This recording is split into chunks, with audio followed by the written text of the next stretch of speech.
Muchísimas gracias, de verdad que me divierto mucho, además de que aprendo. Eh, Igual con lo que pasó con los dos Carguancho. Y estos son espacios precisamente que se han creado para que, si es que los trabajadores se reúnen eventualmente, los empresarios lo hacen y distintos sectores de la sociedad lo hacen, ¿por qué los abogados penalistas no? Y creo que en esta tarea encomiable y absolutamente loable ha emprendido Paolo Aldea un gran trabajo que destacamos todos y que agradecemos profundamente. Que podamos reunirnos, jueces, fiscales, abogados, estudiantes, futuros abogados y no abogados que les interese el derecho, para poder reflexionar sobre la disciplina que es la más importante de todas, que es la más conocida por todas y es la más famosa de todas. Pues el derecho penal todos los días está en las noticias, en los titulares. Es además el poder más severo. Entonces se hace necesario que podamos reflexionar sobre el derecho penal para poder mejorar el derecho penal. Porque ¿cómo podemos optimizar o mejorar algo que no reflexionamos o pensamos? No es por arte de virviriloque, de magia, que se solucionan las cosas o se crean propuestas. Tienen que ser espacios como estos, de reflexión, de debate, alturado, jocoso por momentos, pero siempre con respeto y alturado, para poder mejorar el derecho penal y de esa manera mejorar la disciplina que se encarga de poder proteger bienes jurídicos a través de la fuerza, a través de la represión, a través de la pena, que no es otra cosa que dolor, sufrimiento, limitación a los derechos. Entonces, creo que es muy importante. Yo había pensado en tocar algunos temas que mis colegas ya tocaron, así que he decidido a último momento, y esa es la capacidad que tiene que tener un abogado para poder no improvisar, sino poder tocar otros temas sin repetir para que no suene manida la ponencia. Fíjense, lo primero que debo decir es que no podemos endiosar las técnicas de litigación oral.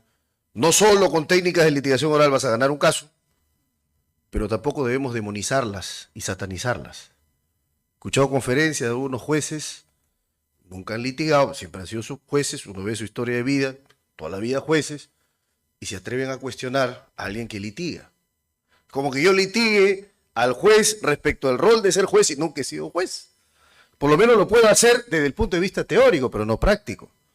Los romanos, de quienes hemos aprendido mucho hace tiempo, dijeron teoría sine praxis, sicut rota sine axis, que quiere decir la teoría sin la práctica es como una rueda sin eje. No avanza.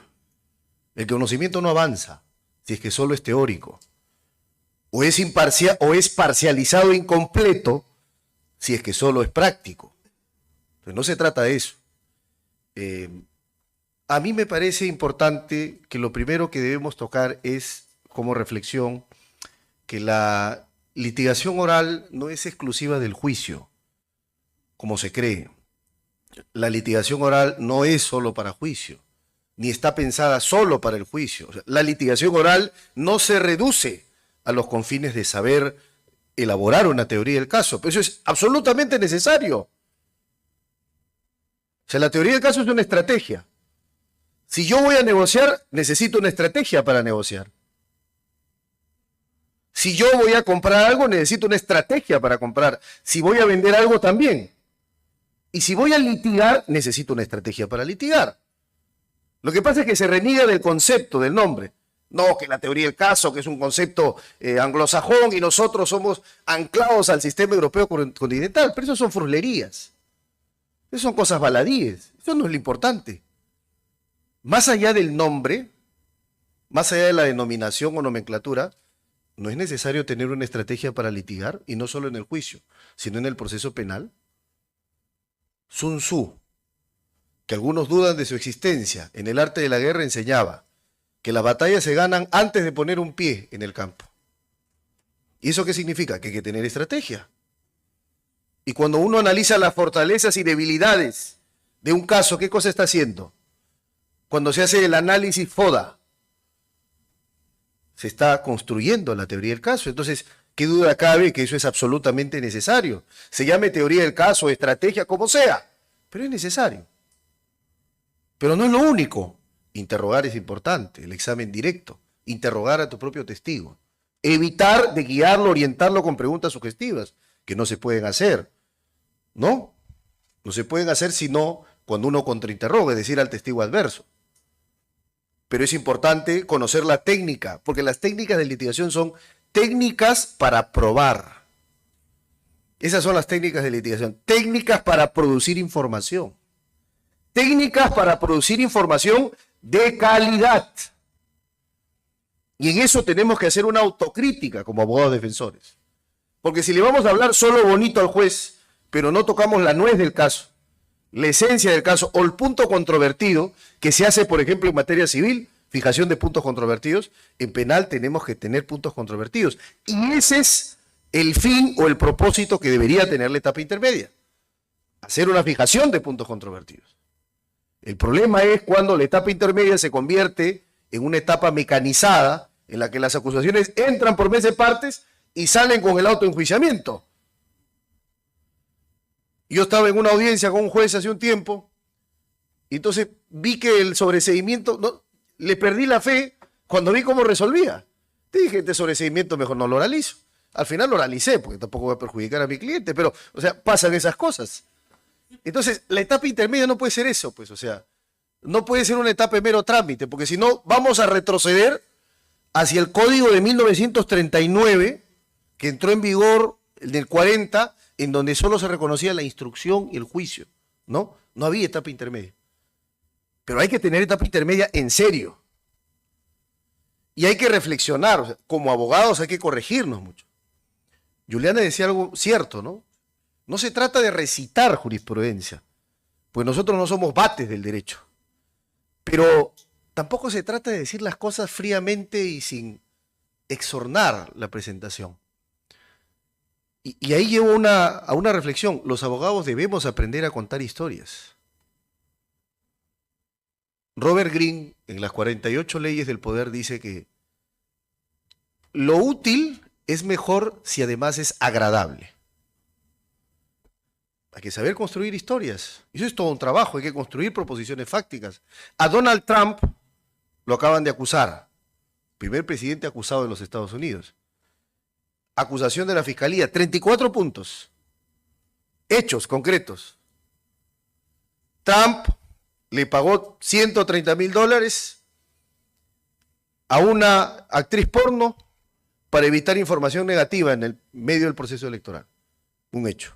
Otro hecho. Trump lo hizo a través de su abogado Leonardo Cohen. El dinero salió de acá para allá. El intermediario hizo esto y lo otro. Tuvieron esta reunión. Simple. Eso es contar una historia. Entonces, hemos ido a San Diego a estudiar litigación, pero la mayor lección de todas es hay que saber construir historias como abogado. Historias sobre lo jurídicamente relevante, o sea, sobre los puntos nodales, sobre los hechos controvertidos. Hagamos además en la litigación, tenemos que hacer una reflexión todos si estamos cumpliendo en realidad nuestro rol, porque hay mucha distorsión. Un abogado que afronta un proceso penal, un abogado no debería afrontar si es que un caso penal si no tiene los conocimientos técnicos jurídicos. La Corte Interamericana ha sido clara en el caso de Ruano Torres contra El Salvador. Eso es un supuesto de defensa ineficaz. Eso es lo que dice, Binder fue como perito en ese caso de la Corte y dijo, o sea, que un abogado no conozca en materia penal es tanto como que la persona no tuviera defensa. Segundo, si eres penalista y tienes conocimientos técnicos, tienes que conocer los hechos del caso. Porque eso es lo relevante. Y la jurisprudencia apoyará, la doctrina apoyará, pero nada suple ni reemplaza el conocimiento de los hechos del caso. Los jueces que acá nos acompañan fallan sobre hechos, deciden sobre hechos.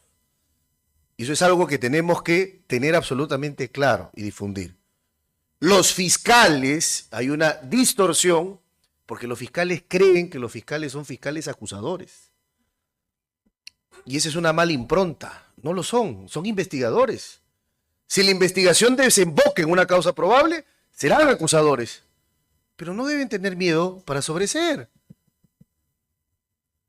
Y los jueces, que tienen el papel más difícil, Mayer decía que precisamente él que fue juez por una temporada, que le pusieron bombas en la casa, que lo amenazaron, que se tuvo que ir a Alemania, y enhorabuena que se haya ido, porque después regresó a Alemania con conocimiento, aprendiendo la ordenanza procesal penal alemana, y se convirtió en el padre de la reforma procesal en Latinoamérica. Mayer decía del papel dificilísimo que tiene un juez. O sea, ser imparcial, ser independiente. Resolver no por lo que dicen las galerías, las presiones políticas, la verticalidad del poder a veces, sino por lo que el caso corresponde, por los hechos, por el expediente, por la audiencia, por quien probó. Los jueces no pueden lanzar salvavidas frente a imputaciones fallidas o frente a casos que tienen vacíos probatorios. No hay que tener miedo para absolver. Entonces creo que todos tenemos que hacer una reflexión, y quiero terminar con esto. Creo, y cuando decía respecto al primer punto de que la litigación no es exclusiva del juicio, o sea, hay que entender que hoy tenemos una herramienta extraordinaria y tenemos un instrumento extraordinario que es la audiencia. O sea, la oralidad reposa sobre la audiencia. La audiencia es el método para que el juez reciba información, y las partes deben encargarse con preparación y sin improvisación de entregar información de calidad para que el juez tome decisiones. Así se ordenan las incautaciones y se afecta la propiedad. Pero si se hace con información de calidad, ¿no es cierto? Entonces no hay problema. Se priva de la libertad a una persona, pero si se hace con información de calidad, está bien. Pero ¿qué pasa si se afectan los derechos de la persona? La familia, el patrimonio, la libertad, pero se hace con información que puede ser, por ejemplo, conocimiento privado del juez. Sobre eso hay un libro de Picó y Unoy, profesor español, ¿no? Conocimiento privado del juez. O sea, el juez no atiende al debate ni a los hechos discutidos, sino a su conocimiento.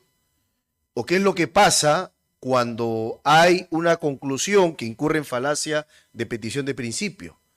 Lo que faltan son las premisas para poder sustentar la conclusión. Está la conclusión, pero faltan las premisas para sustentar la conclusión.